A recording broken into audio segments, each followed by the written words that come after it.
Yesu ashimwe bene data, muraho neza. Ngiye kubahereza ikaze mu mwanya w'ijambo ry'Imana. Reka dutangire dusenga. Mana nziza, Imana y'urukundo, tunejejwe n'umwanya uduhaye kumva ijambo ryawe.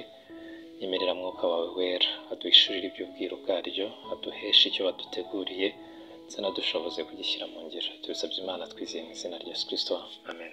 Uyu ni umunsi wa kane w'icyumweru. Muri iki cyumweru turimo turaganira ku kubaho ubuzima bwejejwe. Nicyo cyifuzo dufite, kandi ubwo ari icyifuzo tuzajye tunabisengera, tubwire Imana ngo bidushoboze, ariko ntibigarukire kandi muri iki cyumweru, ahubwo bibe icyifuzo cy'ubuzima bwose.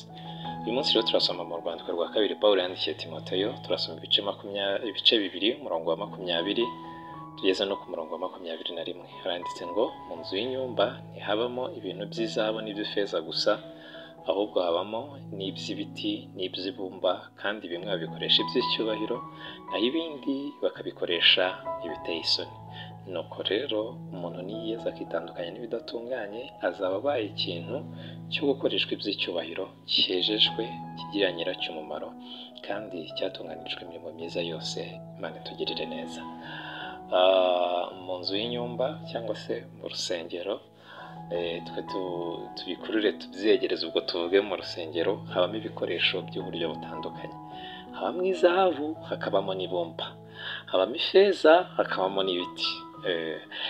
Ariko ibyo byose ngo iyo byejejwe bikitandukanya n'ibibi, biba ibikoresho byo kugira umumaro. Imana itugirire neza.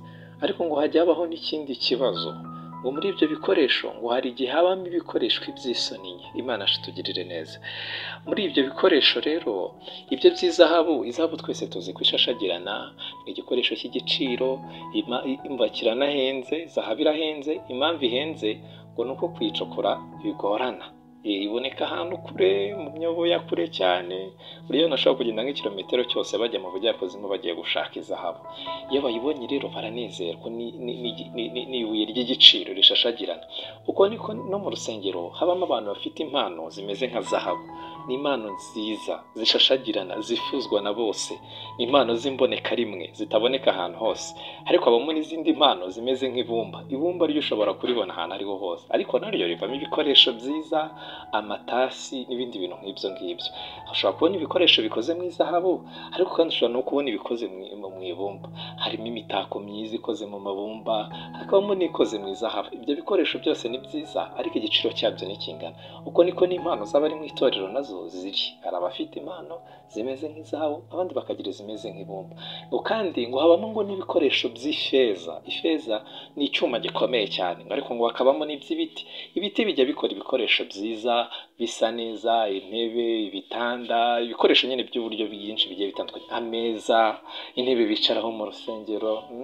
Ibiti nabyo bikora ibikoresho byiza. Ariko habaho n'ifeza. Ifeza yo ni igiti, ni icyuma gikomeye, kivamo nyine nacyo ushobora kubona intebe y'igiti, ariko ushobora no kubona iy'icyuma.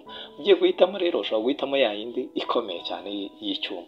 Uko niko no mu rusengero turi. Harimo abantu b'abanyembaraga bakomeye cyane twagereranya na ya feza, ariko hakamo n'abandi badafite imbaraga nyinshi, ariko abo nabo Imana irabakunda. Ntibibuka ukuntu Imana yabwiye Gideyoni ngo genda uko imbaraga zawe zingana.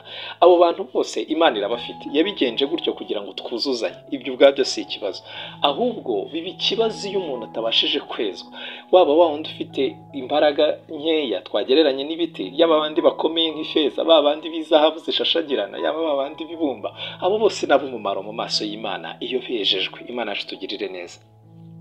Ariko ikibazo iyo hatabayeho kuba maso, umuntu ajya akoreshwa iby'isoni nke. Waba uri zahabu, waba uri feza, waba uri igiti, waba uri ibumba, hatabayeho kuba maso, Satani yagukoresha iby'isoni nkeya. Waba uri umunyembaraga mu rusengero, waba uri umunyantege nkeya, waba ufite impano zishashagirana zizwi n'abantu bose, cyangwa waba uri umuntu usanzwe ufite impano rusange, hatabayeho kuba maso, Satani yagukoresha iby'isoni nke. Afite ukuntu ajya ayobya abantu akabakoresha iby'isoni nke. Ariko ijambo ry'Imana ryatubwiye ngo umuntu niyeza akitandukanya n'ibidatunganye, azaba igikoresho cy'umumaro, hatitawe ko ari zahabu cyangwa se hatitawe yuko ari ibumba, icyo ari cyo cyose Imana yacu tugirire neza. Umuntu wese bitandukanye n'ibidatunganye ahindurwa igikoresho kizima. Kugira ngo tubyumve neza, isahane ya zahabu ariko iriho imyanda irushwa agaciro iyo bigeze ku meza, irushwa agaciro n'isahane y'ibumba ariko isa neza. Baguhaye ibiryo bagiye kukwarurira ukabona isahane bagiye kuguherezaho yuzuyeho imyanda ngo nuko ari zahabu, hakaba n'indi isa neza y'ibumba, wahitamo iyihe? Uko twese dushobora guhitamo isahane isa neza, niko n'Imana mu guhitamo ihitamo umuntu nta kibazo, nashaka abafite impano idashamaje cyane ariko abasa neza. Imana itugirire neza. Baguhitishijemo intebe y'icyuma bakaguhitishamo n'iy'igiti, ariko iy'icyuma ikaba yuzuyeho imyanda n'ibyondo, ndatekereza rwose ntashidikanya yuko twese twahitamo ya yindi y'igiti isa neza. Uko niko ijambo ry'Imana rero ryatubwiye ngo umuntu niyiyeza akitandukanya n'ibidatunganye, azaba abaye igikoresho cyejejwe kigirira Imana umumaro. Imana yacu tugirire neza, cyatunganijwe gukoreshwa imirimo y'icyubahiro. Mwifurije kwitandukanya n'ibidatunganye. Uko uri kose n'ibitandukanye n'ibidatunganye uzaba umumaro mu maso y'Imana. Ariko impano iyo ari yo yose waba ufite, mu gihe cyose uyikoresha mu by'ibyaha, nyine uyikoresha ufite n'ibyaha wanduye, nta mumaro igirira Imana. Imana ihora ibona ibyo uri gukora ari ibiteye isoni, ahubwo icyo igushakaho no kuba umuntu wejejwe.